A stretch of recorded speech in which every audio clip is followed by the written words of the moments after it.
Thank you so much for coming. Those of you who know me, and it looks like most of you do, know that speaking in public is one of my least favorite things to do. That said, I am incredibly honored to be here tonight for this event. I want to start by giving thanks to my colleagues, Eric Cohen, Nancy Myers, who checked you in, and Rita Steris, who will help serve you food at the end of the event. Without them and the other people I work with, this library would not exist. We had the great pleasure of earlier this week celebrating the library's 108th birthday on October 10th.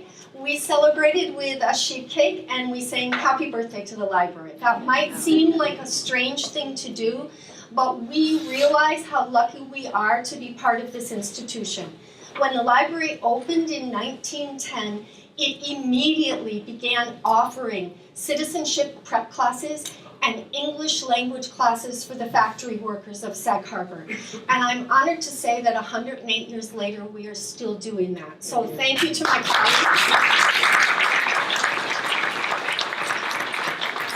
I'd like to also give a shout out to somebody who couldn't be here this evening, Margaret Olivia Slocum Sage, who was the original benefactress of this library and gave it to the people of Sag Harbor. She was an early suffragette and an activist and totally an amazing person. And every day I am grateful to her for not only the building that she gave me, but the mission that said, you must go out into the community. There's a quote from one of her letters to the then board that says, this should never be just a storehouse of books. So I am honored to be able to be part of the mission that she gave us with.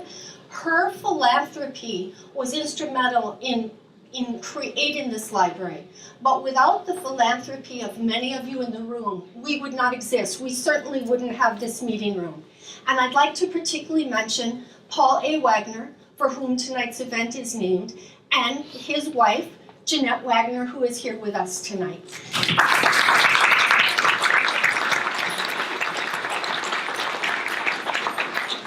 My very first task as director of John Jermain over a decade ago was to take a stack of donations that had come into the library in honor of Paul's 90th birthday and write very belated thank you notes. And I thought, wow, who is this guy? And I am lucky enough to have been able to know him. So Jeanette, thank you to you and Paul for everything you have done for me. You guys rock. So, I'd also like to thank our speakers this evening, John Avlon, who is a senior political analyst for CNN, the author of a number of books, including Washington's Farewell, which we will have for sale here this evening. And he is currently, or formerly, an editor of the Daily Beast. So John, thank you so much for sharing your knowledge with us this evening, and even more importantly, your opinions.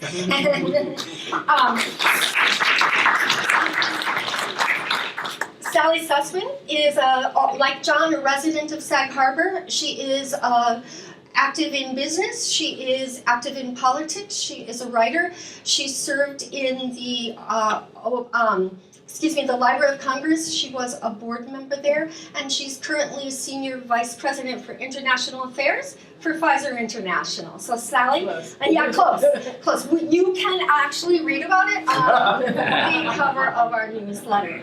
I have one final thanks, which is to you. You are the people who make this library sing. Almost every morning, gotta move even further away. Almost every morning when I come into work, the little red light on my phone is blinking, and I know that it will either be a compliment or it will be a criticism. And I am grateful for both. So I hope in that spirit, when our panelists are done speaking this evening, you will come forth with compliments and criticisms and questions and opinions. We also have food. We have a reception afterwards, which I really believe erases almost all differences in life. So thank you. Welcome, Sally. Thank you, Kathy. I want to thank Kathy. Am I heard? Yeah?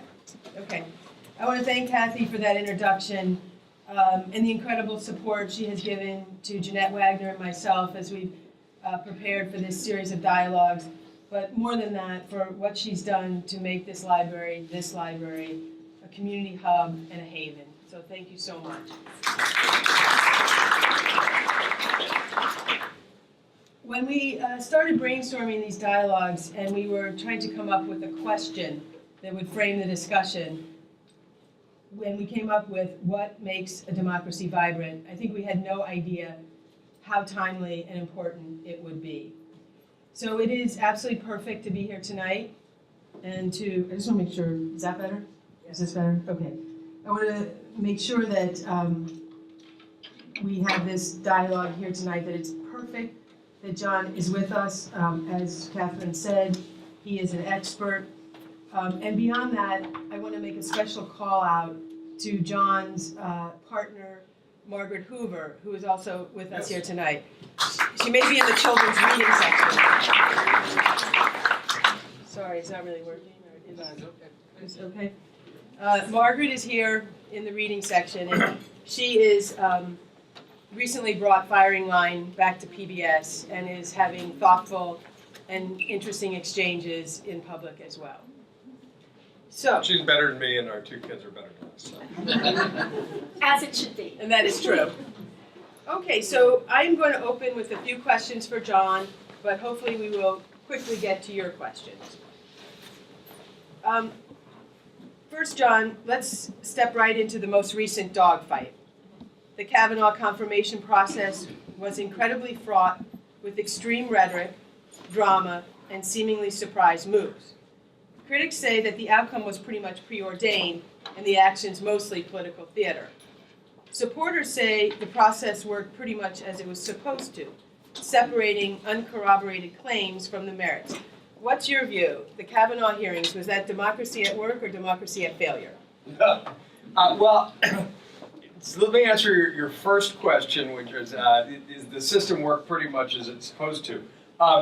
Certainly the process doesn't resemble anything like what the Founding Fathers imagined. And you know, I like to, opinion's not as useful as something rooted in stats and facts. So just a fun comparison. It is a relatively recent phenomenon that we have these close votes for Senate confirmations, for the Supreme Court in particular.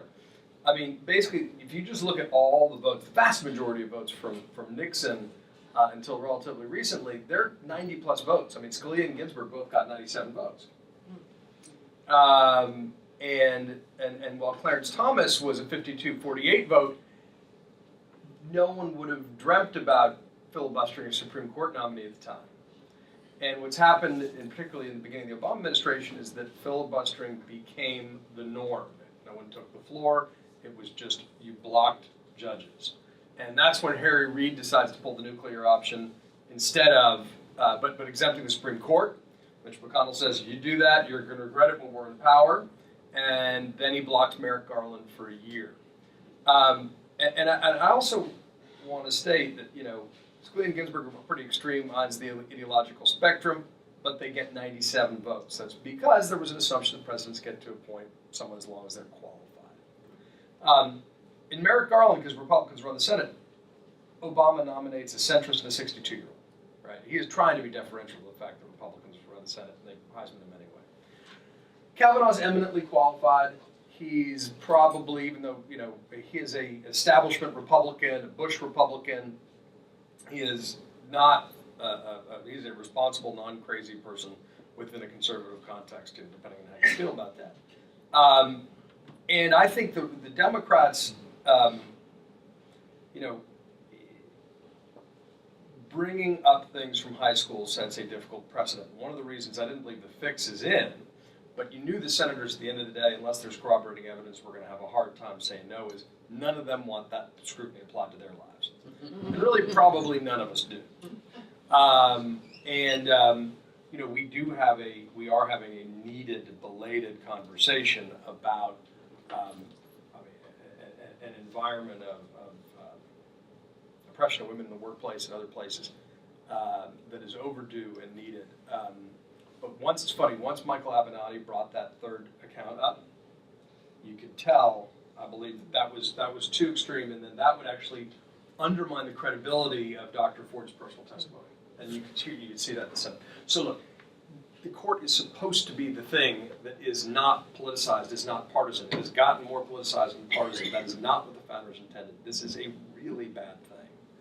And the chance that, when Cavanaugh came back up and he sort of railed against the Clintons and all that, this is not what the founding fathers wanted. And the parties have seeded this stuff for a long time. It's dangerous. So this is not a great triumph for democracy. Everybody loses. Congratulations. So true, and well said. In your book, George Washington's Farewell Address, which we are selling at the table back there. It's a wonderful book. I highly recommend it. In your book, Washington in his farewell address expressed deep concern about excessive partisanship and called for the wisdom of moderation, the willingness to compromise for the greater good. That was only 9 years after signing the Constitution. Here we are, 222 years later, and more polarized than ever. Which do you see as the greatest threat to our success, the success of our democracy? Is it the naked partisanship of the left and right, or is it the indifference of the center? The thing about being in the center, and I'm a centrist and an independent, and pretty much the themes of all my books are about that in one way or the other, about combating polarization and hyperpartisanship. There are more of us in the center than there are folks in the extremes. The problem is the extremes hijack two political parties in a two-party system. There is the semi-intended effect of driving out good people who are not obsessed with politics and ideology out of the public debate. And it's been very, very effective. And social media has added a whole new layer on that. The center is the ballast of society. That's why you need a strong and vibrant middle class that itself provides ballast to society and usually translates to a degree of political moderation. When these things get eroded, it's dangerous for a democracy. But I don't put the blame on the center, although we need to straighten our civic backbones, all of us. We need to get involved more. We can't cede the public square to extremists and ideologues. But the two parties have become more polarized. There's no question about it. We have asymmetric polarization in Congress. That's important to recognize, too, which is the Republican Party's moved further right faster than the Democratic Party. That said, there's plenty of signs that you've got a really activist progressive base that is more extreme in policy and has taken a lot of notes from the Tea Party on the right. So you get that feedback loop.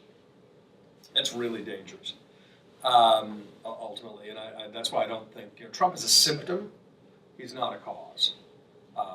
It's a glaring, shouting sign of a symptom. But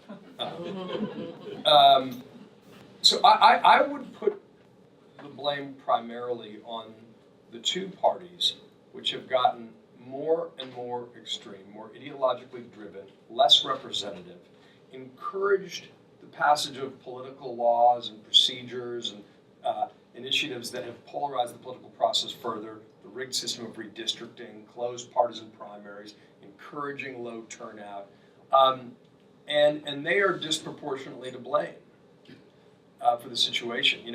When the Republicans went rhino hunting and kicked the Republicans in name only and kicked the center right out and treated them as second-class citizens, it left them highly susceptible to a hostile takeover from someone like Donald Trump, who's just a pure old conservative populist. And but conservative populists have been around forever, and they used to be Democrats, primarily in the South, and they just switched parties after the Civil Rights Act. Total coincidence, by the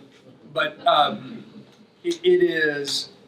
So there's a lot of moral culpability for the two parties that have sought victory at any cost, that have tried to divide to conquer quite intentionally, and often wake up realizing, the ancient truth that Gollum turns on its creator. These folks who think you can play with forces of xenophobia and extremism and then corral and channel them into a governing coalition. Once you win, you can't, and we've seen it over and over and over again. It's a dangerous game to play in a democracy, and we are significantly down the field. So I'd put the blame on the extremists who hijacked two parties and the feedback loop that's created, recognizing that the only solution is going to come is when folks in the center start straightening their civic backbones again and really thinking beyond party interests, trying to vote for the person, not the party, trying to really depolarize our national conversation. And it may be that we're at a place where we really need to create a third party because the two parties are beyond redemption. That said, in the current environment, the Republican Party is much further right than the Democratic Party. And I think you need to be careful about, a spoiler situation. But this is not a drill. What's happening right now is really, really dangerous, and the salvation is going to be we the people, as it always is. You said it twice, straighten our civic backbone. Yeah, I wrote it down. Sorry. I like it a lot. In fact, I was thinking, as preparing for this evening, about that phrase, this is what democracy looks like. You've heard it as marches and chants. But I think that actually this is what democracy looks Absolutely. like. And being here in our library with our neighbors and not always agreeing, you're center right. Well done. Center left. My wife would totally disagree with you on that. I'm center. But we're listening to each other and respecting and, Absolutely. as Kathy said, maybe disagreeing, but doing so civically and agreeably. Next question. Many have been appalled by the rhetoric that fueled the rise of President Trump, while his supporters seem somewhat enthralled with it.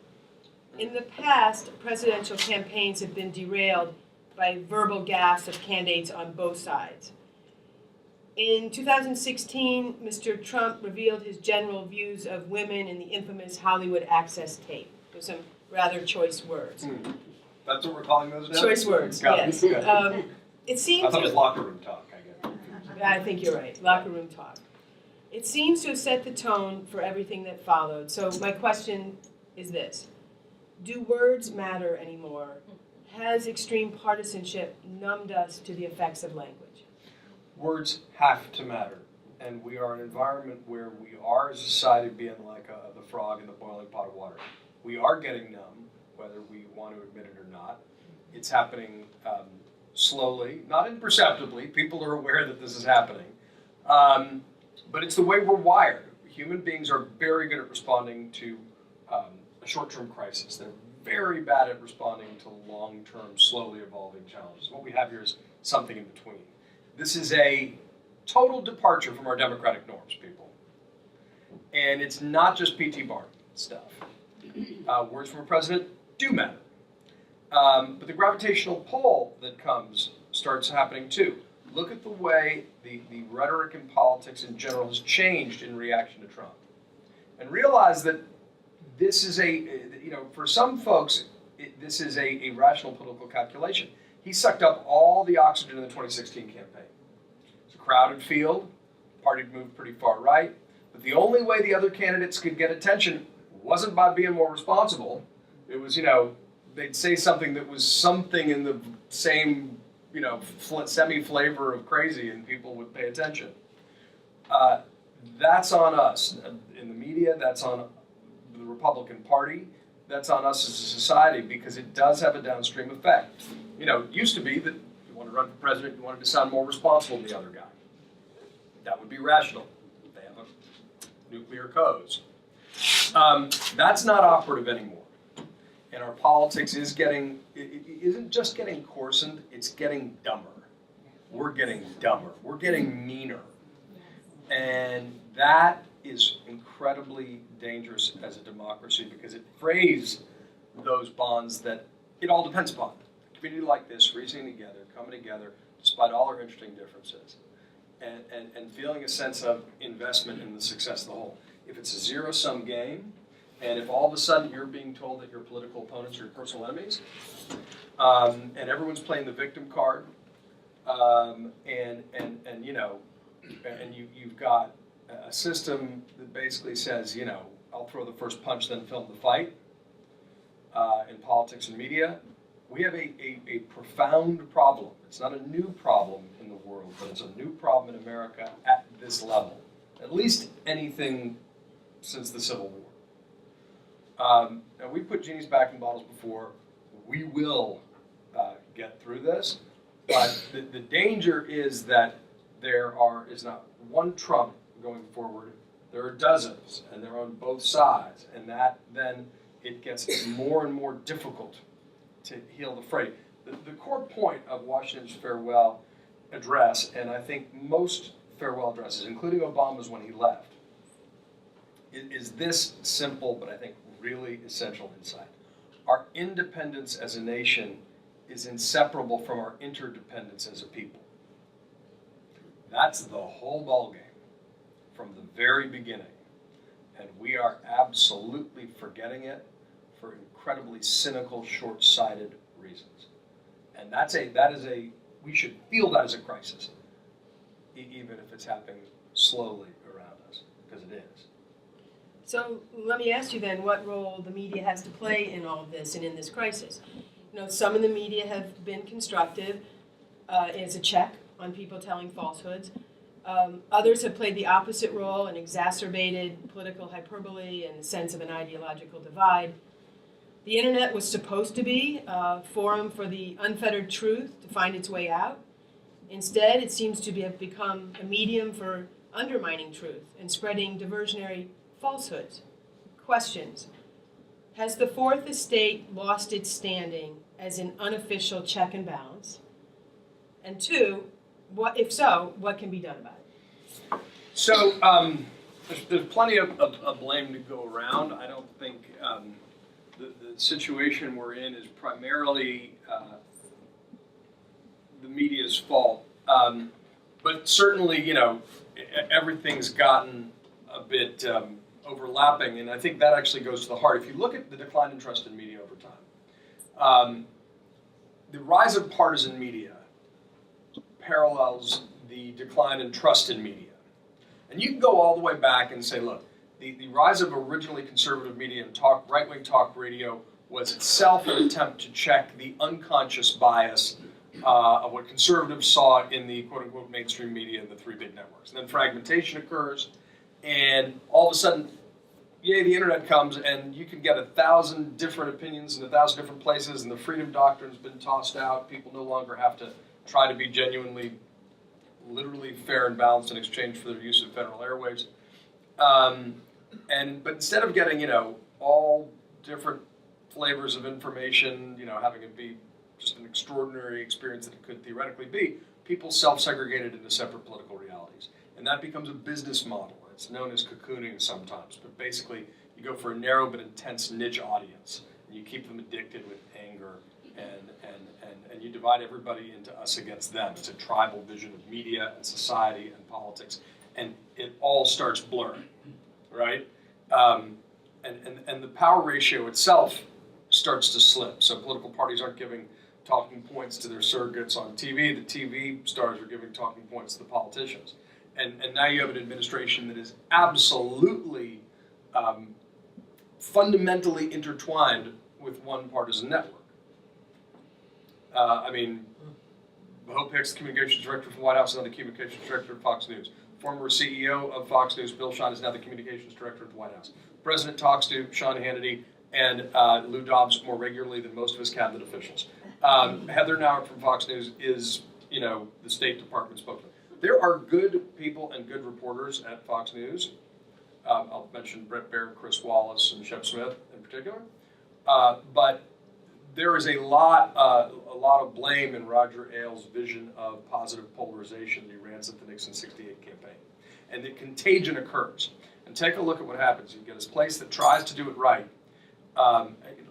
Journalism is a human business. We're inherently imperfect. The difference is if we make a mistake, you correct it. And ideally, you learn from it. In this environment, what they'll try to do is take anybody who's trying to do it right, which i.e. not have an explicitly ideological agenda, and say you do anyway. Or, more sinister, you take a real thing like fake news, like the proliferation of fake information online, which happens because our regulations haven't caught up with technology. In a really 3-month span, Russia and other actors started flooding the zone on portals like Facebook with confirmation bias clickbait. And let's define fake news for a second, because we're here. Fake news is the writing of intentionally false stories written with the intent to deceive. It is not news I don't like because I don't agree with it. Fake news is done with a profit motive and a propagandistic motive, especially flooding the zone on Facebook in the late innings of the 2016 election, to the point that it got twice as much pickup as real news from major news sources in the critical final weeks of the election. Okay? The president then took that real thing, colloquial called fake news, that had a major impact on the election, was being exploited by foreign power, and turned it around and said in February of 2017, any polls that look bad for me are fake news. News outlets I don't agree with are fake news. It gets picked up by people. And real journalism, i.e. journalism done not with an ideological agenda, but an investigative commitment, legacy news organizations like the New York Times, the Washington Post, whatever you say, you can say they represent cities and therefore they're de facto liberal, but these are places that over decades, centuries, have worked on the craft of journalism, reporting the facts without fear of favor. And the Wall Street Journal in that category as well. To call these organizations fake news, to call CNN fake news, to say it's, is intentionally attempt to blur the line between fact and fiction by the President of the United States. So nobody knows what's going on. And take a look at how that term itself gets picked up by foreign dictators. So this is a real thing. I think the real culpability is in the rise of partisan media, which set the stage by allowing people to self-segregate into their own political realities. It started really agitating and dividing society, polarizing for profit, which is somehow even worse than polarizing for political power, and pretending. Right? A lot of these folks, by the way, don't even believe what they're selling. They think their audience are rubes. And that's, to me, even more disgusting. It's so insulting. It's incredibly insulting. So is there culpability? Sure. Do we always get it right? Of course not. But that's chalked up into being a human and having a diverse array of humans in a newsroom. But the real original sin is the rise of partisan media. It's not, we've had it before in American history. The new thing is technology. And that's what's making this moment so dangerous. That plus the kind of enemy of the people rhetoric we're hearing from the President of the United States, which we've never heard from a President of the United States before, even though every president complains about unfair coverage. So John, do you think that Congress has the ability to regulate technology and that they understand it and they're on it? I mean, okay, understand it? No. Demonstrably no. Definitely not. Ted Stevens, the internet is a series of tubes, still amuses me. Look, I think the idea that we somehow magically can't regulate it is nonsense when you look at American history, but obviously you want to be really thoughtful because heavy-handed regulation is not usually wise, good, or do what it intends anyway. But there's the Honest Ads Act that was co-sponsored by McCain when he was alive, Klobuchar and Warner is very good. Basically it just says let's apply the rules for disclosure on campaign ads on television and radio to online. Like, how haven't we done that yet? That seems pretty obvious. Just make the rules of the road clear and realize that the culture in Silicon Valley is very much a black box. But we need to, and by the way, the companies should at a high level, not their lobbyists, be talking to senators about the kind of regulation that might help alleviate some of the hollowed out windows that exist. But I think many of them want to do good, but they're also self-interested creatures, and they'll get away with doing as little as possible. And very often have not handed over information. It's been the press that has forced their hand. Right. So business has a role to play too. Business has a crucial role. Business also has a major role to play in supporting quality news organizations that are trying to do it right at this time. I mean, that's a business. Corporate citizens is the way I think businesses need to think about themselves right now. Yeah, I can tell you that is what's happening. I've been speaking to lots of other people who, like me, work in big corporations, and we feel a different responsibility than ever before to sort of stand up for these things. All right, I have two more questions I want to ask John, and then we'll open it up to everybody else. I hope you have questions ready. Very bland topic. No Yeah, there's opinions. nothing interesting. Very quiet. In case you haven't heard, there's a midterm election approaching. I've heard rumors of this. Yeah. Yes, and it's claiming, everybody says it's going to be uniquely historic. And this one does seem epic. The Trump base is fired up, but so too are the Democrats and the centrists galvanized, the so-called resistance, ready to roll. What do you think the stakes actually are? Is this a historic midterm, or is this how all midterms go? And which way do you think the nation will turn? Okay. I always love it when everyone during the election, this is the most important election of our lifetime. And they mean it because every election is, because it will determine to some extent where things go.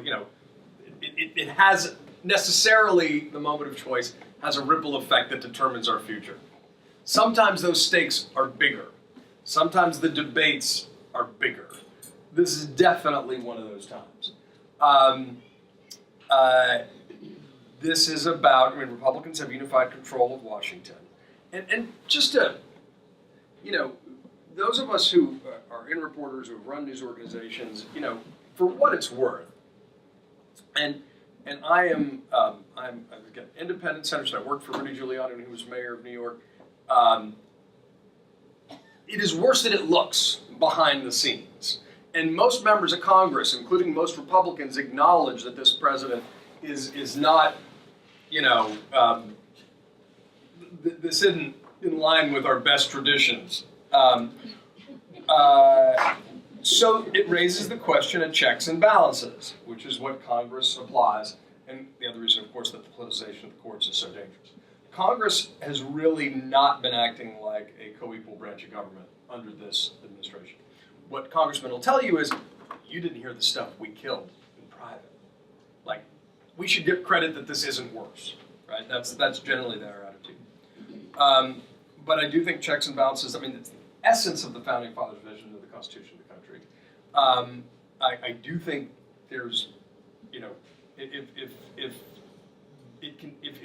there's a blanket check to this, it will accelerate in a bad direction faster. I think they're good people serving the administration for patriotic reasons, by the way. The prediction part is tricky, right? I hate giving predictions, can't imagine why. I'd say this, here's what we know. Enthusiasm is dramatically up among both parties. Participation in the primaries is up 78% over average levels for midterms among Democrats, 23% for Republicans. So both parties motivated, Democrats more motivated. Kavanaugh shifted some momentum to the Republicans. I know it's going to be very difficult to understand in the coasts, but it absolutely shifted some momentum in some crucial Senate seats. Harry Anton, one of our political, he's a fascinating cat, political analyst at CNN who's like number cruncher, released a really good thing called the Forecast on Friday, which you should all check out. Current estimate is Democrats take the House, Republicans keep the Senate, maybe gain one seat. But there are an enormous number of seats that are within 1%, and the margin of error in polls is 3 or 4. I think everything shows Democratic turnout is going to be extraordinary. I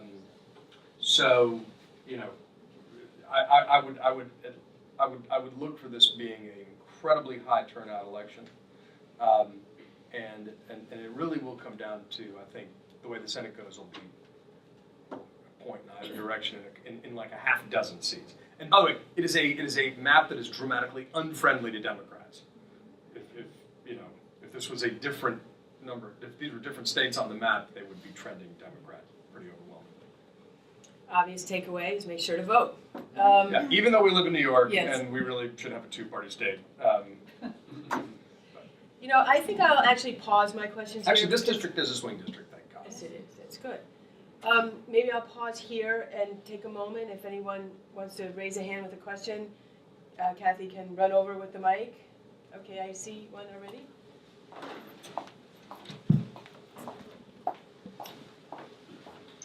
It's a brief question. It's about voter suppression in the states that we're listening to. So just about voter suppression. So this is what you're going to hear a lot about next week. Late last week, a suit was filed in Georgia, and this is a really shocking example of something that's a deeper problem than you think. So the Republican nominee for governor in Georgia is a guy named Brian Kemp. He ran as a Trumpist against a more centrist lieutenant governor. Kemp is also the current Secretary of State. The Secretary of State oversees elections. See where I'm going here? Now, in an effort to clean up the rolls, 671,000 names were purged from the Georgia rolls in 2017 alone. In a very literal interpretation of some of his responsibilities, there are 53,000 registrations this cycle that are currently being put on hold by the Georgia Secretary of State's office. That's because there may be something minorly wrong in the form, a misspelling, whatever. Now, at least the estimate is 2/3 of these happen to be African Americans. The Democrat running for governor is a woman named Stacey Abrams, first African American woman to gain a major party nomination in a state in the United States, history of the United States of America. This is actually a very close race. In Indiana, there are numbers that are almost as bad. If you look at the voter fraud commission that the president convened with Chris Kobach, Secretary of State in Kansas, Republican nominee, the president keeps saying that there were millions of illegals who voted and that's why he lost the popular vote. There's 0% evidence of this. This commission was called. It was quickly disbanded when a Democrat on the commission asked that its information be made public. Later, the information was made public, and it was very clear this was about passing laws to suppress votes and to create a cover for the president. There is some voter fraud in the United States. It is infinitesimal. Voter suppression is real and getting worse in 2018, and it's done with a partisan lens too often. That's just the fact. What do we do about it? Well, what you do is, first of all, you vote. Second of all, we got to have more transparency in our election laws. All these rules, including in New York State, have been gummed up intentionally by parties who want to decrease transparency, who want to make it difficult to change your registration. You want to keep closed partisan primaries. So you get a bunch of people who are registered independents and they are inspired by a candidate and they didn't realize they had to change their party registration 6 months before to vote for the candidate. Or closing polls. Or closing polling stations, which is a huge deal. New York Board of Elections I've done work with in the past. It is set up to be a partisan closed system. It is not particularly responsive. They too often make it difficult to do the things they're supposed to do, registering people, giving people updates when their polling places change. So you really need a nonpartisan system of election administration that is online, digital, responsive, and I think we need to be lowering barriers to vote, not erasing them, which is what's happening in every state. And the politicians who are trying to raise barriers to make it more difficult for people to vote and register and participate, those folks need to be called out and elected out of office. Full stop. Amen. Jane? How much, you gave a great analysis of where we are in Trump and the symptom and not the disease. How much do you think we are part of a global trend that's going toward populism, partisan, fascist type leaders? So that do y'all hear the question? Yeah, it's not that big. So thank you for asking that question, because that's the big deal. The rise of Trump, rapid erosion or assault on democratic norms issue. The reaction of a growing anger and polarization on the left is a problem. The backdrop that's happening against the erosion of liberal democracy worldwide and the rise of China and sort of a high-tech surveillance state, autocracy, promising wealth without liberty, is the bigger game. You know, Margaret and I were talking, we're going to spend basically the rest of our adult lives defending liberal democracy at home and abroad. The reaction to globalization we're seeing, and you need to be, you know, I think you need to be empathetic in understanding why people are susceptible to this message.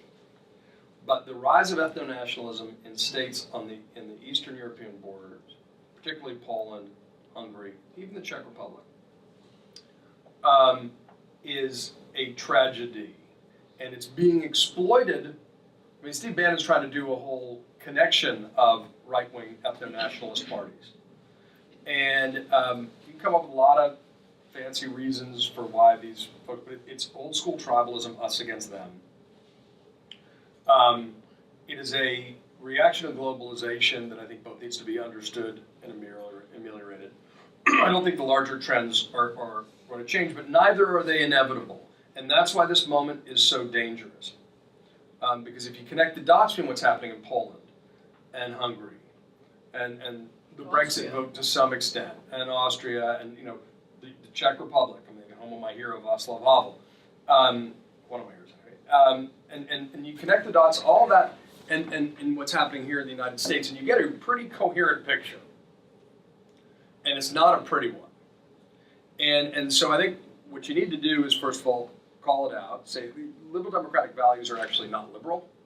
They're the foundation of our society and civilization. When they are threatened, that is a red alert. They need to be defended without apology. And if folks are susceptible to other arguments that you know, ethno-nationalism starts looking good, let's try to figure out why. Let's try and see if we can do a judo move to remind these folks of the real character. Because if you want to make America great again, then you're going to actually look to restoring and defending liberal democratic values at home and abroad. But the larger issue, this is not happening in isolation, and that's why it's so very dangerous. And you are going to see more of these folks try to form informal coalitions already exist, but probably formal coalitions. And you know, Harry Truman said the only thing new in the history is in the world is the history you don't know. The history of these sorts of ideas and clashes is bad. It is bad. It is dangerous, and we need to defend liberal democracy and play offense against the forces that would push back on these values, because they have led to more peace and prosperity around the world than any other idea in history. But it's not inevitable. Thank you for your remarks. They're very, very informative. As I look around the room here, I see there are large demographic segments of our voting population that aren't here. What do we, or what is going on to encourage them to engage and help strengthen our spines to make the changes we need that you're describing? Sure. Look, one of the ways, if you look at how we're here, there's political reasons how we got to this particular crossroads. There are political reasons. There are also economic reasons. And Sag Harbor's done relatively well, although it has actually a really interesting history. And there are cultural reasons. And I think, if you look at the national mottos, E pluribus unum, out of many one, that's a good thing to build on as a society. We have not been emphasizing policies that encourage unum, and we need to do it again. We've not been, for example, teaching civic education anywhere near what we need to or what we used to, and that really needs to be inculcated consciously to kind of create a common culture. And we need to think more constructively about policies, I think, that can bring us together more across demographic divides, and that's like race, ethnicity, gender, obviously, but income. We need to be doing a better job of that, and civic education is one way to do that. But it's about investments in education. It's about ensuring that there. My mother's from Youngstown, Ohio. Sag Harbor. We're doing fine comparatively, but there are real deserts of hopelessness in this country. and the opioid crisis has hit hard, and we just need to be thinking more comprehensively about the forces that conspire to divide us and how to counteract that. And civic education is in some way an easy one to talk about, but I think it's vitally important. We've utterly ignored it. We've totally gutted it from curriculums. And so we wonder why we are having a less and less of a common currency of communication. We need that. We need a lot of things. We need to think more comprehensively, but that's one. John, the infamous "We Are the Resistance" or "I Am the Resistance" letter that came out of the White House. Oh, the anonymous letter? Right. I wondered if you see that as a quiet coup. Is that a threat to our democracy? And what's your best guess as to who the author is? I thought we were done with that parlor game. I don't see it as a coup. I think there are a lot of good patriotic people working this administration who don't necessarily support the president in the way he acts and talks. They may support the policies of the administration. That's why you see very often a divergence between policies of this administration and what the president says. So there's a tension there. I've called this a game of contain the president. And sometimes referred to folks in the national security in particular as the axis of adults. I mean, the Woodward book is all real. It reflects what has been reported in the press for months, the entire history of this administration, right? So I think some of those folks, I don't view them as hypocrites. I view them as people who are patriotically trying to serve their country at great risk to their own reputation by reining in the most irresponsible impulses of this president. I don't consider it a coup, although I will say, there's a subtle danger here. When we all say, well, thank God for, the generals. There's a reason we have civilian control, and that's a good thing historically. I'll say, thank God for Jim Mattis, but let's not start looking, let's make our politics more sane and responsible. Let's not start looking for the military to counteract that. But I don't think that's an immediate problem. That's about the slippery slope precedent that's being created. But that's why democratic norms need to be defended. That's why this is not a reality show. This is reality, and there's real responsibility. And with great power comes great responsibility, as Spider-Man once warned us. And damn it, we got to start acting that way again.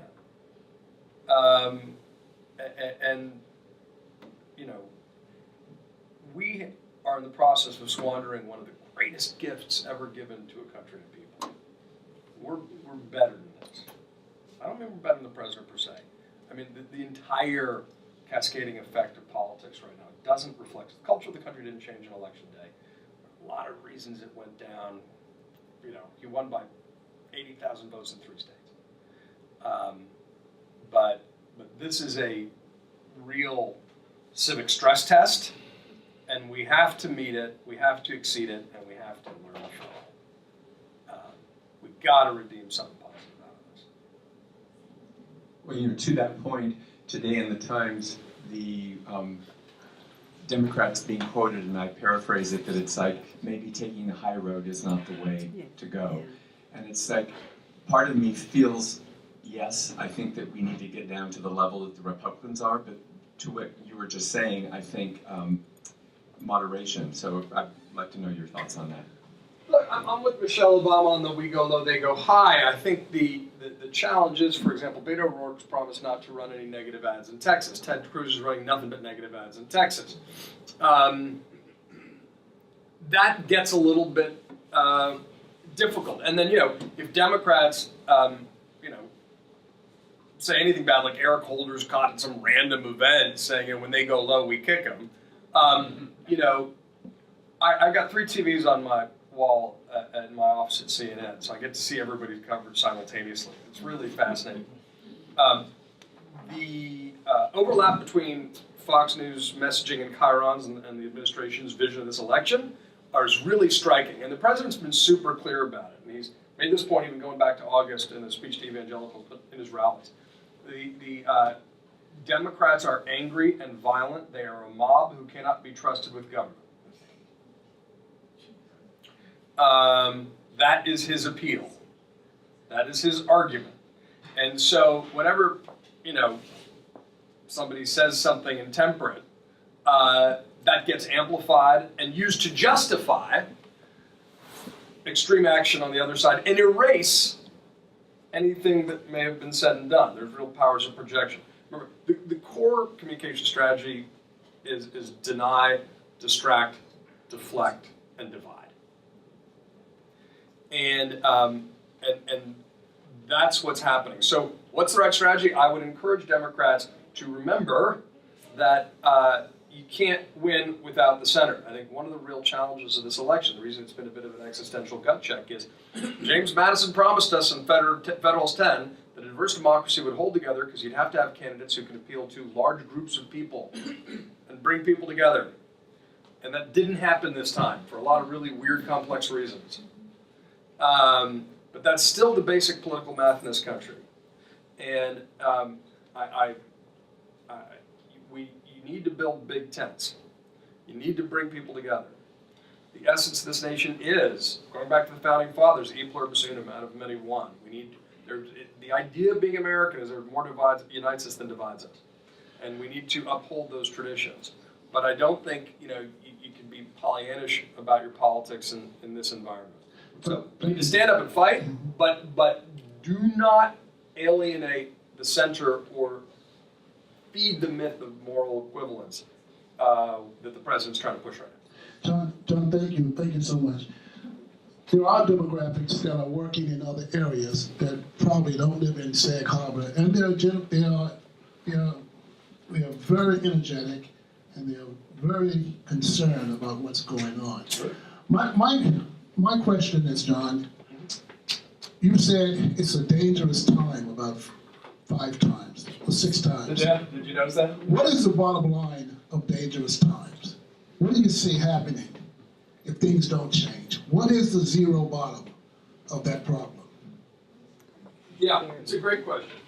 I've looked at the backdrop of the erosion of liberal democracy and recognizing, there's a lot of polls out, but one showing that only 57% of millennials felt it was essential to live in a democracy. The rise of China, which is one of the big dynamics of our time, they are pushing an alternate system, which many of the folks, Erdogan, Orban, Putin, broadly agree with, right? And it can be described a lot of different ways. I used to sort of describe it as market Leninism, but that's a little too cute.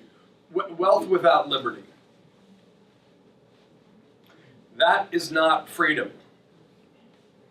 That's why defending liberal democracy and liberal democratic values matters.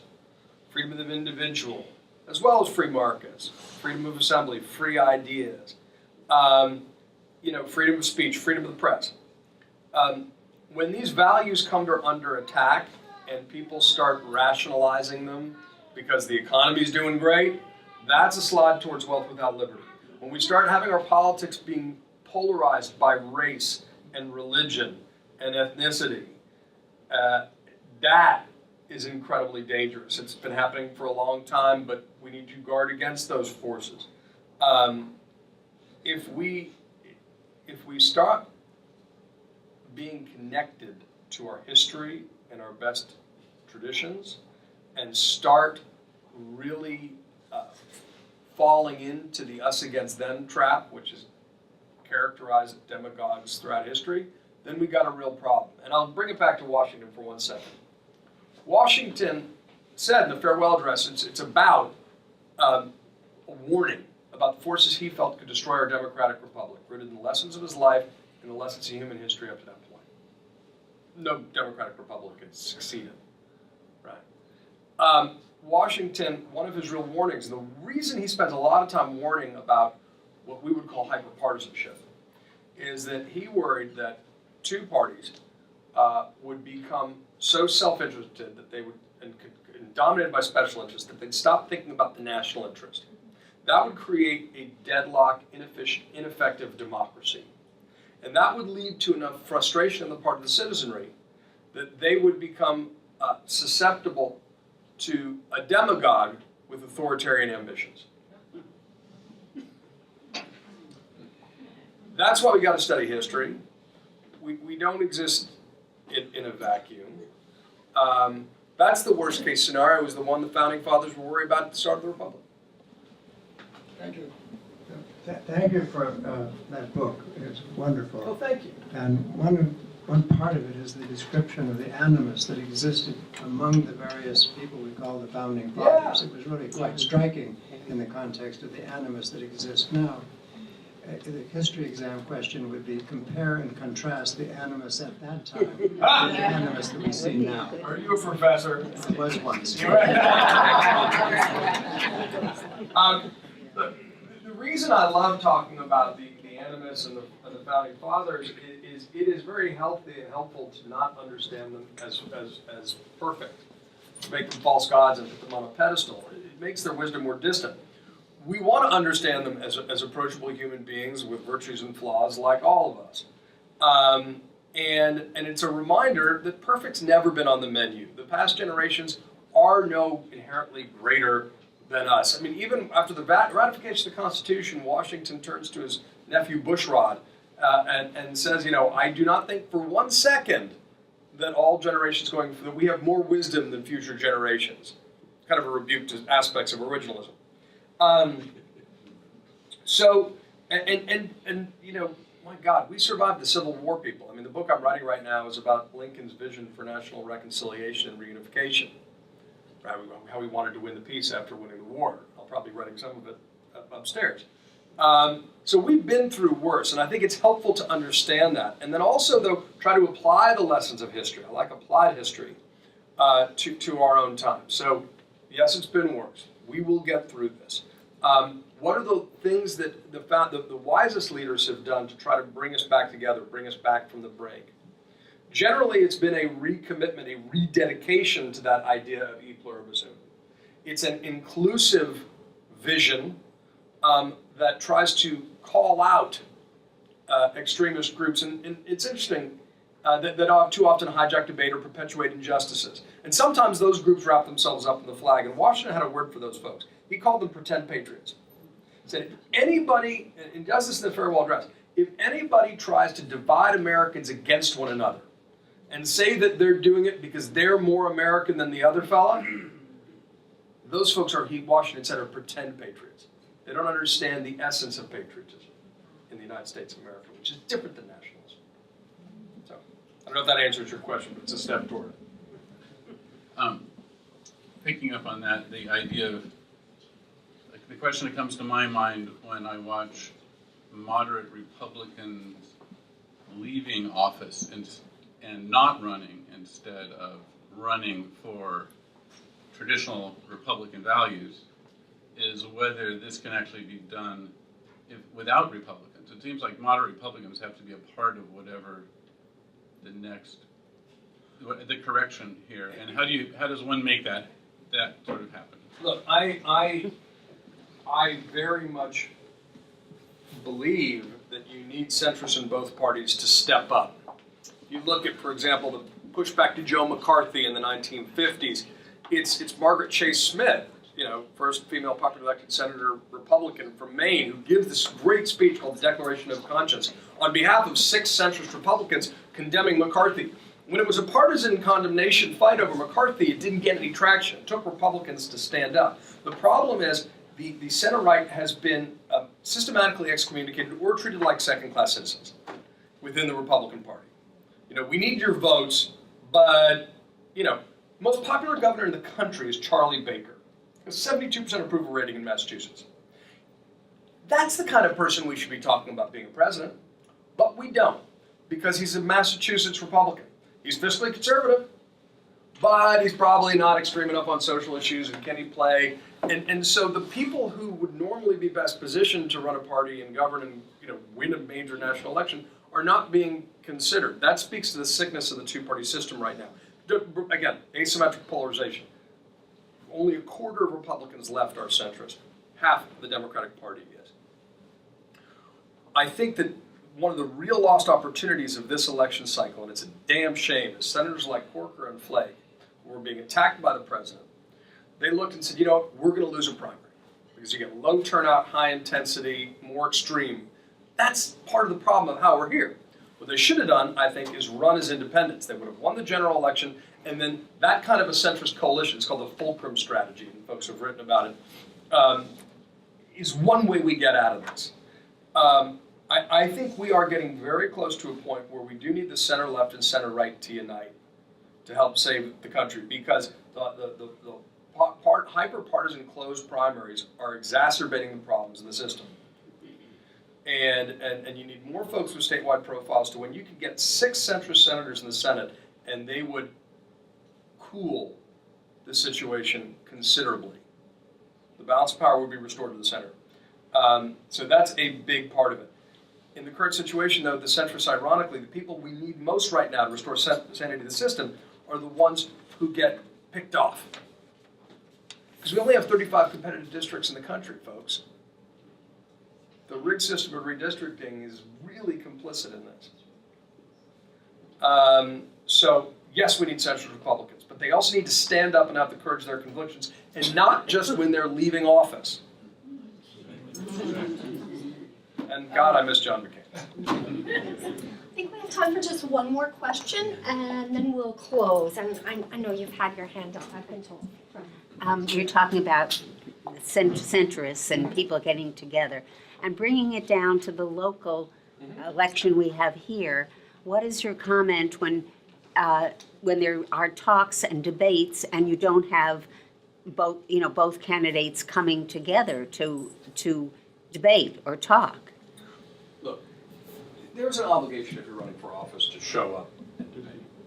You know, especially on the local level, right? You know, CNN, let me make it national for a second. CNN is conducting a debate that Ted Cruz and Beto O'Rourke agreed to. Ted Cruz pulled out. Now, Beto O'Rourke is going to be doing a town hall live on CNN alone on Thursday. Why? Because Cruz thinks he's doing pretty well in the polls, and he's a really unlikable guy, many people believe. Great line about that, Al Franken, before he left, said, look, I like, Ted Cruz more than most of my colleagues. I hate Ted Cruz. But that is a really dangerous trend, and you see it too with newspaper editorial boards, right? I was editor-in-chief of the Daily Beast for 5 years. Now, we don't do endorsements the same way the local papers do, but beginning in 2010, you started to see candidates, predominantly but not exclusively Republican, refuse to sit down with local editorial boards. Because they're going to get tough questions, they're critical, they'd say, oh, we're going to call you fake news before it was fake news. And now all of a sudden you get a lot of candidates who don't talk to journalists, who don't do editorial boards. There's just a basic obligation, if you're running for office, particularly on a local level, that you'll show up and have a constructive conversation. This doesn't need to be, ideological blood sport. What I love about local politics, I love about local government, and this is why I started off working in City Hall for the mayor of New York. There's a great quote from Fiorello Guardia that says that, there's no Republican or Democrat or socialist way to clean the streets. It's about solving problems because it's the government that's closest to the people. So, for God's sakes, let's try to get some of this poison that's infected our national politics and have local governments be the counterexample that keeps our hope and faith alive. James Fallows at The Atlantic has done a brilliant book with his wife, and David Brooks is doing a similar thing at the Aspen Institute, looking at hopeful examples of local government and communities. We are not as divided as it seems. In Washington, it may be worse than it looks, even worse than it looks inside the White House. But it's better in a lot of America's communities than it seems that our national politics reflect. And so we need to remember that and take heart from that, and then also try to be the change we want to see, and that begins locally. But we'll get through this. This is a civic stress test. History will teach, but it will not just happen. We have to help make it happen. And simply amplifying the bitterness and the anger is not the way to do it. We got to be bigger than this. We're capable of it. It's really important. Really important. And go vote.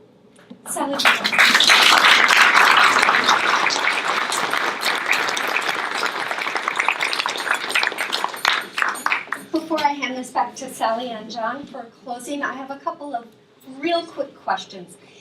I am honored, as I said, to give voice to a diversity of ideas. And yet this evening, I heard more cohesiveness in ideas than I expected.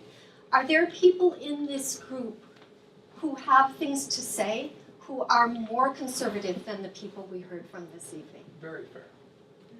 Yes. And do any of you wish to ask a question before I hand this back over for closing?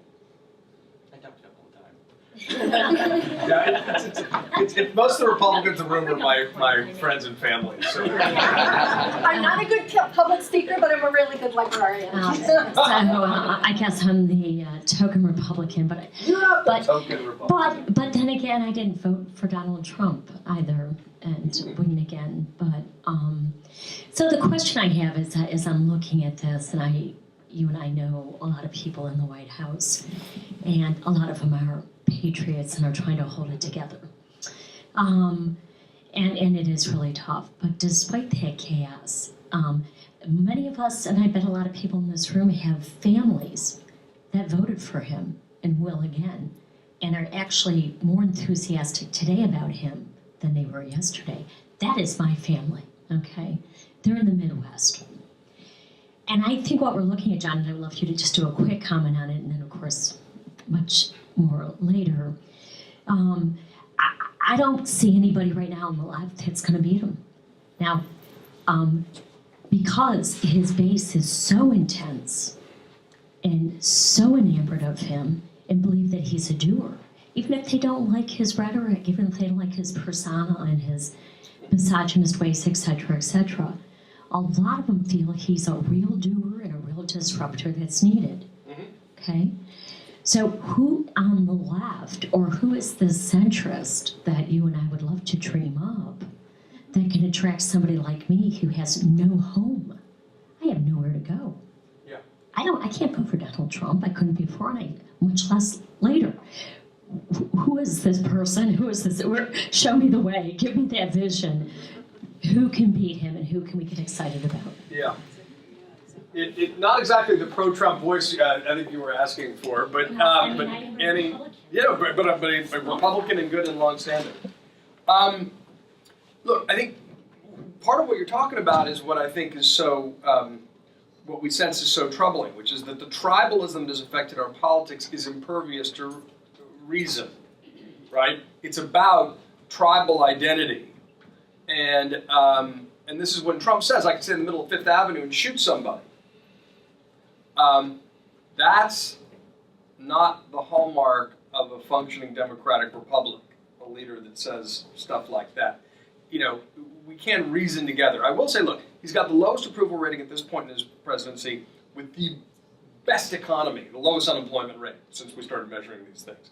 That indicates a degree of softness. But the identification is total. And there are things we can all learn from Donald Trump in politics. I think too many politicians have been canned in their conversation. I think, you know, while it's funny, he's authentic but not honest. It's a weird combination. But that authenticity reads to people, because there have been too many folks who communicate in really bland, canned ways, and so it seems like they're lying, even if they're telling you their truth. So the tribalism of politics is difficult to undo, but it needs to be a larger project. I do think we need to build an alternative architecture. You and I know that people go to Washington and they get polarized because there's a partisan economy that forces people into teamism, that degenerates into tribalism, because the bitterness, and it may not reflect what's in the person's heart, but it's their reality of the you know, what outgoing Speaker Paul Ryan called the conservative what does he call the conservative media complex? Yeah, you know, there's actually, like, even Paul Ryan felt unfairly attacked by all these groups when he tried to, as he saw it, you know, bring people together. What's next? So I think, first of all, we do need to build alternative candidacies. There are independents running. Even in New York State, there's Stephanie Meyer, former mayor of Syracuse, running in this election. But it's very difficult to get oxygen and attention unless you already have a very high profile. In terms of the National Democratic Party, Democrats do have a weak bench. And that's a real thing. And I do think there's danger that if they go, Chris Matthews, I think, said it's a question of whether Democrats, it's 1972 or 1992. Do they nominate the equivalent of George McGovern or the equivalent of Bill Clinton? You nominate McGovern, you feel good for a few months and you lose 49 states. And I think the precedent of Donald Trump is also giving people a lot of, Bernie Sanders could have won. They'll say, we need to offer up an equal and opposite extreme. Reaching out beyond the base doesn't matter. Donald Trump proved it. That is really dangerous. That will compound these divisions. So looking right now, like if I'm doing fantasy baseball, like this is all just like sitting around, I'm inclined to say at this point, and Democrats go for the hot hand, that like a Biden Kamala Harris ticket, like one term unite the party, unite the nation, and then I'm out. I'd certainly love to see a national unity ticket in my ultimate fantasy baseball, like Romney Biden save the country, but I don't think that's going to happen, although it could. If the Democrats do go far left with somebody, there will be a real opening for someone in the center. The House of Representatives, if you don't count 270, the Electoral College, almost impossible. There's a situation where it might not be for the first time. Who else I like? I like Mitch Landau, former mayor of New Orleans, a lot. He's a centrist, he's smart, he talks like a human. I think more local leaders in politics are really what's needed. Both parties have kind of, the system has been set up to disincentivize good people from getting in, and also incentivizing people who are willing to play to the base at the expense of uniting constituency. Mayors and historically governors are really the exception to that rule. But that's why this is a deeper problem that we have seeded ourselves, and we have to solve it ourselves. But it's reflected in a dearth of candidates. We're the most talented nation in the world. We attract the best and the brightest from around the world. And I think we all know when you look at Congress, we're not seeing the best of our country in character, accomplishment, or not. That's partly because that's what we have seeded. That's what the polarization of the two parties has created, and we're going to have to push back on that and fix that, because not only our republic, but this is what Lincoln called the last best hope of Earth. It still is that, and we cannot allow that to be diminished on our watch. Thank you.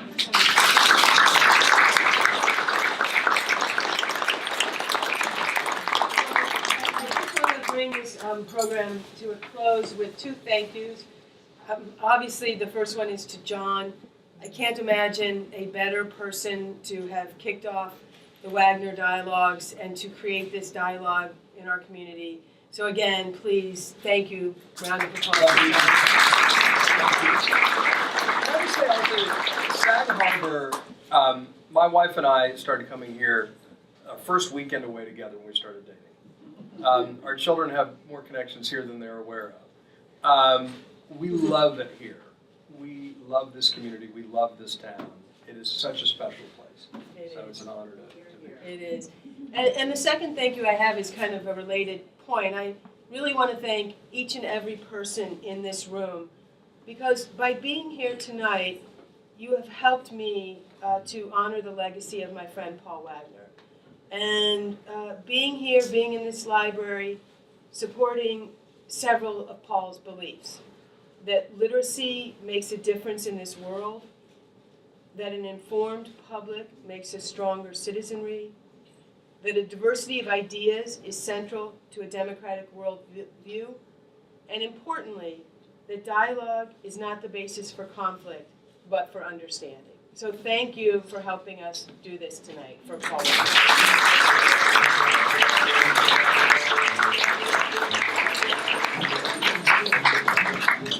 I hope you continue an informal discussion outside with cheese and some Pellegrino. and I hope you join us early this winter for the next dialogue in this series, which will be appropriately about the fourth estate.